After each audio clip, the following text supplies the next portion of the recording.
ये एक काल्पनिक कहानी है और दिल को गहराइयों तक छू जाने वाली। एक बार स्वर्ग में विचरण करते हुए कृष्ण और राधा एक दूसरे के सामने आ गए।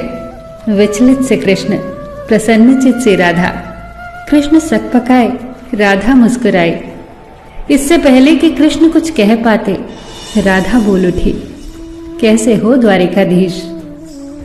जो राधा उन्हें कान्हा कान्हा कहकर बुलाती थी, उसके मुख से द्वारिकाधीश का संबोधन कृष्ण को भीतर तक घायल कर गया। फिर भी किसी तरह अपने आप को संभाल लिया उन्होंने और बोले राधा से, मैं तुम्हारे लिए आज भी वही कान्हा हूं। तुम तो मुझे द्वारिकाधीश मत कहो। आओ बैठते हैं।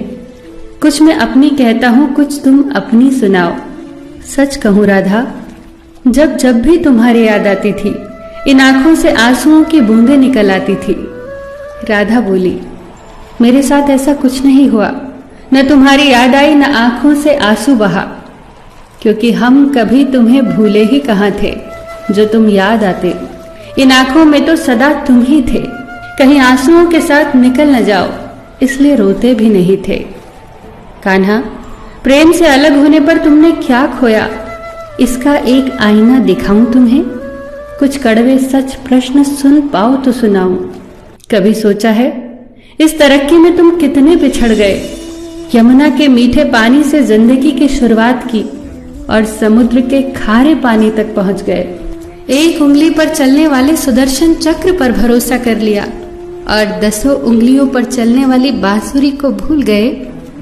कान्हा, जब तुम प्रेम से जुड़े थे तो जो उंगली गोवर्धन पर्वत उठाकर लोगों को विनाश से बचाती थी, प्रेम से अलग होने पर वही उंगली क्या क्या रंग दिखाने लगी।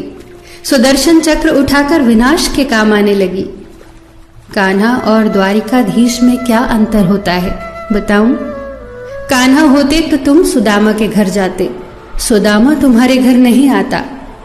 युद्ध में और प्रेम में यही तो फर्क होता है। युद्ध में आप मिटाकर जीतते हैं और प्रेम में आप मिटकर जीतते हैं। कान्हा, प्रेम में डूबा हुआ इंसान दुखी तो रह सकता है, पर किसी को दुखी नहीं कर सकता। आप तो कई कलाओं के स्वामी हो, स्वप्न दूरदृष्टा हो, गीता जैसे ग्रंथ के दाता हो, पर आपने ये क्या निर्णय लिया? आपने अपनी पूरी सेना कौरवों को सौंप दी और अपने आप को पांडवों के साथ कर लिया।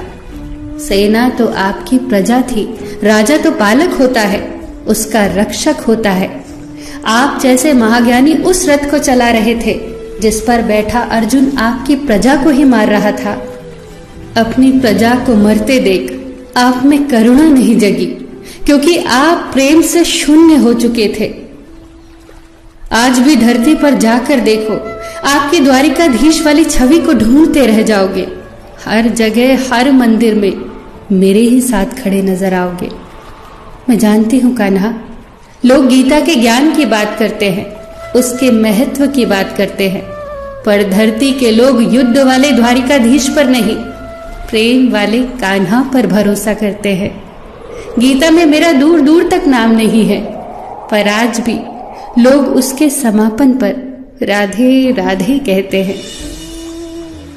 ये कहानी काल्पनिक जरूर है, पर इसके भीतर छिपी सीख बहुत महत्वपूर्ण है।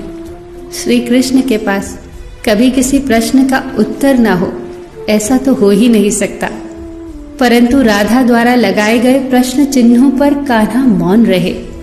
यही तो है प्रेम में समर्पण का भाव।